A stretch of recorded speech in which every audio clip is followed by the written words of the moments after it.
नमस्कार, आप देख रहे हैं भास्कर समाचार का खास बुलेटिन बात निचोड़ की और मैं हूं आपके साथ अरुण राठी। कहते हैं बच्चों में मां बाप के संस्कार आते हैं। जिस प्रकार एक कुम्हार मिट्टी को कोई भी रूप देने में सक्षम होता है, उसी प्रकार मां बाप जैसा चाहे अपने बच्चे को वैसा बना सकते हैं। लेकिन यह अवधारणा अब गलत साबित होती नजर आ रही है, क्योंकि भागदौड़ भरी जिंदगी में मां बाप के पास समय ही नहीं है, जिससे बच्चे अकेले रह जाते हैं और बच्चों का वह अकेलापन या तो किसी गलत संगति में फंस जाता है या फिर पढ़ने लिखने की जब बच्चों की उम्र होती है उनके हाथ में मोबाइल आ जाते हैं। ये नहीं कहते कि मोबाइल का बच्चों पर गलत ही असर पड़ता है, लेकिन बच्चों के हाथों में पेन की जगह हथियार भी आ जाते हैं। बच्चे नशे का शिकार होते नजर आते हैं। यह एक ज्वलनशील मुद्दा बना हुआ है और इस मुद्दे पर आज हमारे साथ कुछ मेहमान मौजूद हैं। मैं सबसे पहले उन मेहमानों का परिचय कराना चाहता हूं। हमारे साथ डॉक्टर सत्यपाल सिंह जी जुड़ चुके हैं, जो बागपत लोकसभा से सांसद हैं। हमारे साथ मनोवैज्ञानिक डॉक्टर ज्योत्सना शर्मा जी जुड़ चुकी हैं और हरियाणा से हमारे साथ कांता हुड्डा जी जुड़ चुकी हैं, जो समाज सेवी हैं, और योजना भारद्वाज जी हमारे साथ जुड़ चुकी हैं, जो विश्लेषणकर्ता हैं। मैं सबसे पहले जो हमारे बीच समाज सेवी हैं कांता हुड्डा जी, मैं उनके पास जाना चाहूँगा। कांता जी, आज के समय में बच्चों का संस्कारवान न होना, क्या इस मामले में माता पिता को किसी हद तक कसूरवार मानती हैं आप? सर, मैं इतना कहना चाहूँगी, अगर जो ज़्यादा समय तो हमारे माँ बाप के साथ ही बच्चों का गुजरता है और शुरू से ही हम अपनी अगर दिनचर्या उनके अच्छे बना दें, सुबह का जल्दी उठना, उनका खान पान, रहन सहन, बिल्कुल अपना एक परिवार के बीच में हम उनको रखें, हर बात उनकी एक फ्रेंडली सुने, तो हमारे बीच वो रह सकते हैं। लेकिन कुछ टाइम के बाद हमें स्कूल में भी भेजना पड़ता है, जो स्कूल में जाकर के टीचर भी कितना उनको संभालेंगे। आज जो हमारे बीच में मोबाइल एक ऐसा आ गया है, इंटरनेट है, कंप्यूटर है, उससे बच्चे बहुत कुछ सीखते हैं। ज़्यादा 90% तो पॉजिटिव नहीं सीख पाते, लेकिन मैं ये कहूँगी कि नुकसान ज़्यादा हो रहा है इस चीज़ से।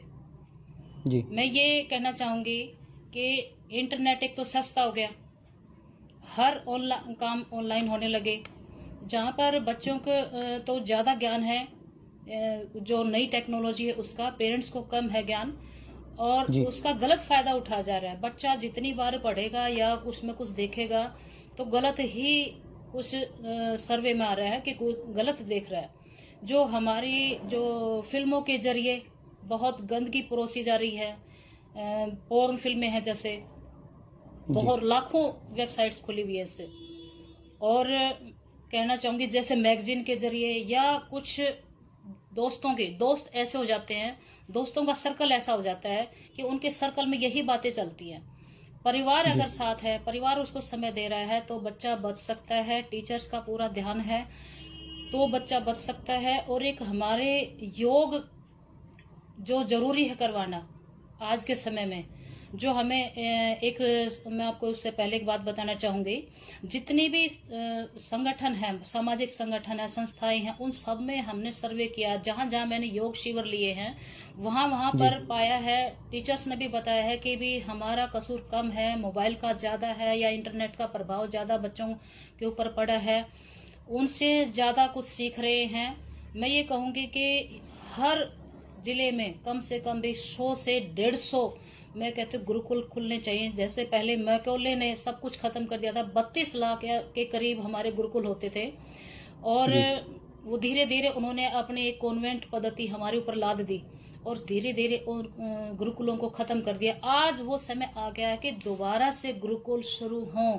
हमारे बच्चों को गुरुकुली पद्धति का होना बहुत ज्यादा जरूरी है। जी बिल्कुल, गुरुकुल बहुत जरूरी है। जी, बहुत ज्यादा जरूरी है। उनकी दिनचर्या 18 सब्जेक्ट पढ़ाते थे वो जी, 18 सब्जेक्ट आप लगा सकते। आज के जो टाइम में पढ़ा रहे हैं उनसे भी कुछ न कुछ बेहतर प्रैक्टिकली बताते थे। वो बिल्कुल ही खुले में पढ़ाई होती थी। क्या वो जब ऑफिसर नहीं बनते थे, आज सबको सहूलियत देते हुए भी एक एकांगी परिवार हो गया। सबसे बड़ी परेशानी तो ये हो गई है कि एक मेजोरिटी नहीं है, एक अलग थलग से परिवार हो गए हैं। 4 भाई हैं तो चारों अलग हैं, उनके पास सारी सहूलियत है, पैसा है, सब कुछ है, गाड़ी है, बंगला है, लेकिन बच्चों को समय नहीं दे पाते वो। हर के ये एक बड़ा कारण है। हाँ, सबसे बड़ा कारण ये है कि बच्चे अकेले रहकर वो कुछ भी देखते हैं। दोनों सर्विस पे हैं, पेरेंट्स पता नहीं होता उनको बच्चे क्या कर रहे हैं, उनको समय नहीं दे पा रहे। सबसे बड़ी विडंबना हमारे देश में ये हो रही है। जी बिल्कुल, मैं लौटूंगा आपके पास। मैं अब जानना चाहूँगा, हमारे बीच डॉक्टर सत्यपाल सिंह जी है। डॉक्टर साहब, आपका क्या कहना है इस विषय पे? जो बच्चे आजकल के युवा गलत संगत में पढ़ रहे हैं, क्या कारण मानते हैं आप? देखिए, सबसे पहले तो मैं अरुण और अमित सैनी आप दोनों का बड़ा धन्यवाद करता हूँ। जी ये बहुत ही सामयिक अभी टॉपिक है। परसों हमारे गांव में जो 13 हत्याकांड हुए, जी। हमारे 3 नौजवान बच्चे उसमें जो खत्म हो गए। इसे सबसे पहले तो मैं जो इस केस से मैं बहुत व्यक्तिगत रूप से दुखी हूँ। तीनों परिवारों के प्रति मैं अपनी हार्दिक संवेदना व्यक्त करता हूँ। भगवान से प्रार्थना करता हूँ कि इन तीनों के परिवारों को भगवान शक्ति दे इस दुख को सहन करने की।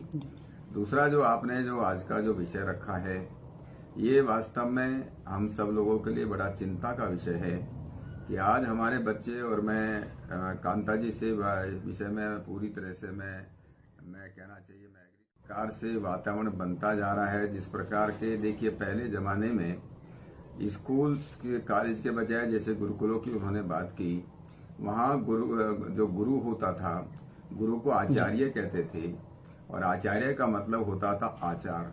जिसका आचार अपना बहुत अच्छा, जिसका चरित्र बहुत ऊंचा होता था, उससे बच्चे जो है वो सीखते थे। और आचार जो है वो सिखाया नहीं जाता, वो आचार देख करके सीखते हैं बच्चे।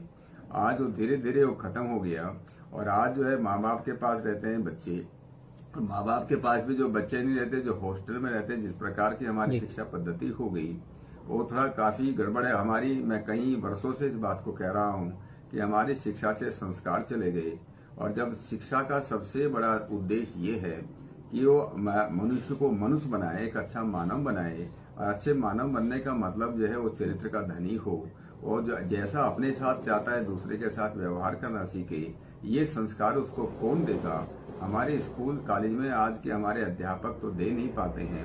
और धीरे धीरे गाँव का वातावरण, माँ बाप का, देखिए हमारे आयुर्वेद के अंदर ये लिखा है, बहुत लोगों ने शायद सुना भी होगा, लेकिन आपके माध्यम से मैं बताना चाहता हूँ। आयुर्वेद के अंदर हमारे सुश्रुत ऋषि ने ऐसा कहा, जो माँ बाप ऐसा चाहते हैं कि उनके बच्चे बहुत अच्छे हों, संस्कारवान बच्चे हों, बड़े खूबसूरत बच्चे हों, ऐसे बच्चे हों जो चिरायु हों, लंबी उम्र जीने वाले हों। एवं जाता रूपवंतः सत्ववंतः चिरायुषः भवन्ति ऋणस्य मोक्तारः सत्पुत्रः पुत्रिणो हिता। ऐसा जो है हमारे आयुर्वेद में आता है कि जो माँ बाप अच्छे बच्चे चाहते हैं, उन्हें किन नियमों का पालन करना चाहिए। बच्चे को जो है गर्भ में आने से पहले क्या ध्यान रखने की बात है, बच्चा छोटे होने के बाद जो है गर्भ में किस बात का ध्यान रखा जाए, बाद में किन बातों का ध्यान रखा जाए। और जैसे आपने शुरुआत की थी कि माता की तरफ से जो संस्कार आए या बाप की तरफ से जो संस्कार बच्चे को जो शिक्षा दी जाए, वो धीरे धीरे जो नदारद होती जा रही है। और मैं कहता हूँ हमारे इस समाज में या देश में सब प्रकार की योजनाएं, हर एक बात की प्लानिंग होती है। रोड बननी है कि स्कूल बनना है कि हॉस्पिटल बनना है, हम अपना घर बनाना चाहते हैं, लेकिन हमारे पास ये योजना नहीं कि हमारे घर में पैदा होने वाले बच्चे या हमारे अपने बच्चे वो किस प्रकार से संस्कारवान बने, किस प्रकार से अच्छे मनुष्य बने। इस बात का हमारे पास कोई ध्यान नहीं, और इसलिए सारा गड़बड़ हो गया। और इस पूरे समाज को, सरकार को, जितने भी लोग हैं, माँ बाप को, सबको इस पर चिंतित होकर के, और हम लोगों को ये बात सही है कि आज जितने स्कूल और कॉलेज की जरूरत है, उससे ज्यादा जरूरत हमें अपने संस्कार शिविर, इस प्रकार के जो स्कूल शुरू करने होंगे, जहाँ बच्चों को हम संस्कार दे सके, जहाँ हम समाज के ये बता सके कि आदमी इस दुनिया में आया है, कुछ उद्देश्य लेकर के आया है, वो अकेला नहीं है। आज मैं जानता हूँ, देखिए 50 साल पहले हमारे अपने इस बागपत क्षेत्र के अंदर, मैं अपने गांव की बात करता हूँ, पूरे गांव में केवल एक ही आदमी शराब पीता था। उसके बारे में बोलते थे कि बड़ौत में जाकर के 8वें 15वें दिन जाकर के वो शराब पीता है। आज शायद ही कोई घर, लोग तो कहते हैं शायद ही कोई घर बचा होगा, नहीं तो हर तीसरे घर के अंदर जो शराब आज लोग पीने लगे, ये फैशन धीरे धीरे बन गया। आज लोगों में एक इस प्रकार हथियार की एक संस्कृति आ गई है। हमारे क्षेत्र के अंदर कितने लोगों के पास अवैध हथियार होंगे, आपको मेरे से ज्यादा मालूम होगा। तो धीरे धीरे हमारा जो इस प्रकार के संस्कार क्योंकि खत्म हो गए, पढ़ना लिखना हमारे क्षेत्र के अंदर, मैं एक और बताना चाहता हूँ, जैसे भी स्कूल हैं उन स्कूलों के अंदर पढ़ाई बहुत कम होती है, नकल का जो है साम्राज्य है, जहाँ जितना कोई पैसा दे, बहुत कम स्कूल आपको ऐसे मिलेंगे जहाँ बच्चों को इस बात पे, जहाँ बच्चों को अगर पहले से ईमानदारी नहीं सिखाई जाती, पहले से उनको नकल करके अगर उनको पास करना बताया जाता है, उनको सर्टिफिकेट मिल सकता है, उनको डिग्री मिल सकती है, छोटी मोटी नौकरी उनको मिल सकती है, लेकिन जो अपनी बेईमानी से अपना काम जो शुरू करते हैं और माँ बाप इस बात से खुश होते हैं। मैं इस बात को कई बार कहता हूँ, जो माँ बाप ऐसे स्कूलों में अपने बच्चों को पढ़ाते हैं, जो लोग इस प्रकार के स्कूल चलाते हैं, वो आने वाली पीढ़ियों को बर्बाद करने का काम करते हैं। तो जैसे भी हमारे स्कूल है, अगर वो स्कूल ठीक से चलने लगे, हम अपने बच्चों को संस्कार देने लगे, अपने बच्चों को दादा दादी की, नाना नानी की कहानी हम लोग सुनाने लगे, मुझको लगता है अगर ये बातें हम लोग शुरू करेंगे तब जाकर के। डॉक्टर साहब बिल्कुल, क्योंकि मैंने शुरुआत में भी ये बोला था कि माँ बाप के पास आज समय नहीं है, क्योंकि माँ भी नौकरी के लिए निकल जाती है और बाप भी नौकरी के लिए जाता है। ऐसे में सवाल ये उठता है कि बच्चे की देखभाल करे तो करे कौन? उसके लिए क्या गुरुकुल जैसी पद्धति लागू होनी जरूरी है? बहन कामता जी ने भी कहा कि गुरुकुल जैसी पद्धति लागू होनी चाहिए क्या? क्योंकि जब माँ भी जॉब के लिए चली गई और बाप भी जॉब के लिए चले गए, और उसके लिए सबसे बड़ी समस्या यही है कि ऐसे में जब माँ भी नौकरी के लिए और बाप भी नौकरी के लिए चले गए तो बच्चा अकेला, क्योंकि एकल परिवार रह गए हैं। तो ऐसी स्थिति में डॉक्टर साहब क्या किया जाए ऐसा कि बच्चे संस्कारवान बने? छोटे छोटे बच्चे, आपने देखा होगा जिस उम्र में बच्चों के हाथों में किताबें और पेंसिल होनी चाहिए, उस उम्र में बच्चों के हाथों में हथियार आ गए। बच्चों के अंदर सोचने की क्षमता नहीं रही कि हमें क्या करना है क्या नहीं, गलत कदम उठा रहे हैं। तो ऐसे में बच्चों को अंदर संस्कार लाने के लिए हम क्या कर सकते हैं, क्या हमें करना चाहिए? जी डॉक्टर साहब।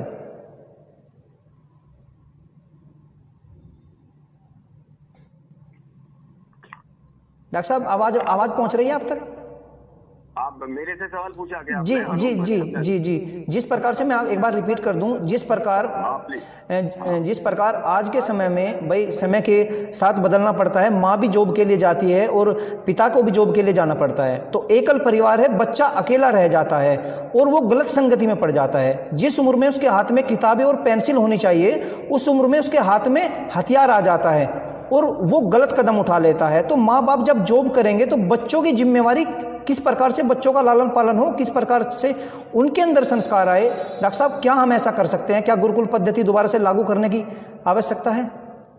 देखिए, अगर गुरुकुल पद्धति दोबारा से शुरू हो जाए, हमारे जो स्कूल्स कॉलेज जो चलते हैं उसमें एकदम गुरुकुल नहीं, अगर गुरुकुल का कम से कम 1 घंटा रोजाना, देखिए हमारे, आपको भी याद होगा, हम लोग जब पढ़ाई करते थे असेंबली होती थी, प्रार्थना होती थी। आजकल तो मैं सुनता हूँ कि स्कूलों में प्रार्थना और प्रेयर भी, असेंबली भी बंद होगी, मुझको नहीं मालूम, ऐसा मैं सुनता हूँ। हम लोगों में उस समय हमारे जो टीचर थे, मैं भी इन्हीं स्कूलों में पढ़ा हूँ, मैं किसी गुरुकुल में नहीं पढ़ा हूँ।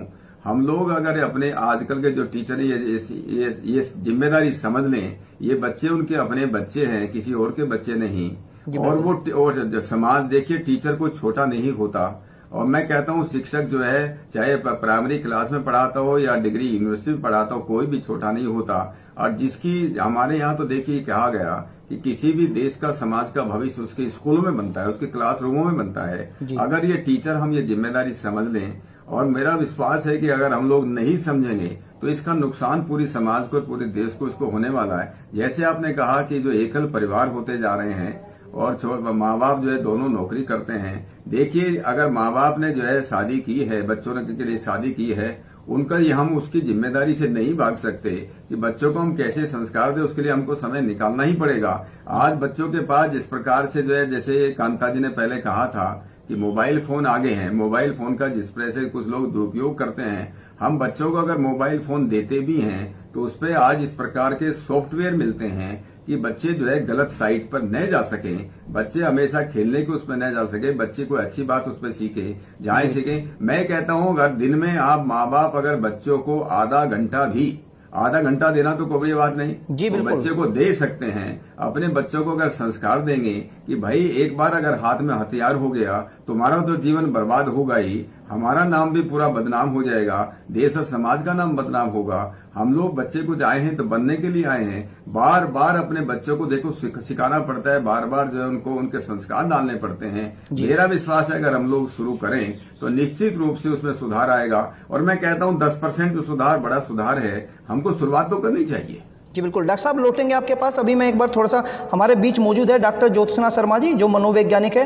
डॉक्टर साहब मैं आपसे जानना चाहूँगा कि जिस प्रकार कामता जी ने भी कहा और डॉक्टर साहब ने भी कहा कि छोटे छोटे बच्चों के हाथ में मोबाइल आ गया है, और हमने भी देखा है, आपने भी देखा है, आजकल के बच्चे गुस्सैल हो रहे हैं। जिस उम्र में बच्चों के हाथ में खिलौने होते थे उस उम्र में बच्चों के हाथ में मोबाइल आना, तो किस तरीके से आप इस चीज़ को देखते हैं डॉक्टर साहब? क्या असर बच्चों पे पड़ता है मोबाइल का, और आजकल की जो वेब सीरीज जो खुलेआम चल रही है, क्या असर पड़ता है, क्या कहेंगे आप? पहले तो मैं आपको धन्यवाद देना चाहूँगी भैया, और डॉक्टर साहब को प्रणाम करना चाहूँगी, अपने सत्यपाल सिंह जी जो हमारे पूर्व ये जो सांसद हैं और पूर्व शिक्षा राज्य मंत्री हैं, और आप गांव के रहने वाले, किसान के पुत्र, मैं गांव की रहने वाली, और कितनी छोटी जगह कहते हैं लोग बड़ौत को, क्या वहाँ उन्हीं कॉलेजेस में पढ़ाई नहीं होती थी उस समय? कारण बहुत सारे हैं सर, केवल हम ये नहीं कह सकते कि माँ बाप दोनों नौकरी करते हैं इसलिए बच्चे बिगड़ रहे हैं, ये बात नहीं है। हमें थोड़ा त्याग खुद डॉक्टर साहब करना हमने होगा। बताया कि माँ बाप नौकरी करते हैं, ये कारण नहीं है बच्चों के बिगड़ने का। बच्चों के बिगड़ने का हाँ, कारण है दोनों। अकेलापन। जब माँ बाप जॉब पे चले अकेलापन। जाते हैं तो बच्चों को समय ही नहीं मिल पाता। आप भी देखते हैं, आप जॉब करते हैं, माँ बाप थके हुए आते हैं तो बच्चों को समय नहीं मिल पाता। अरे बात समझो कि दोनों जाते हैं, ऐसा नहीं है कि पूरी रात वहीं रहते हैं, पूरा दिन घर में टाइम निकालना पड़ता है। अपनी उन किटी पार्टी से अपना ध्यान हटाना होगा हमें। ये नहीं है कि हम पिक्चर देखने जा रहे हैं, बच्चे अकेले हैं, ये सब त्याग करना होगा हमें पहले। और बच्चा चाहता है रोल मॉडल। जी बिल्कुल। मैं ये कहना चाहूँगी, बच्चे को बचपन से ही रोल मॉडल की आवश्यकता होती है, जिसको देख करके वो अपना चरित्र निर्मित कर सके। जी। He wants some ideal before him.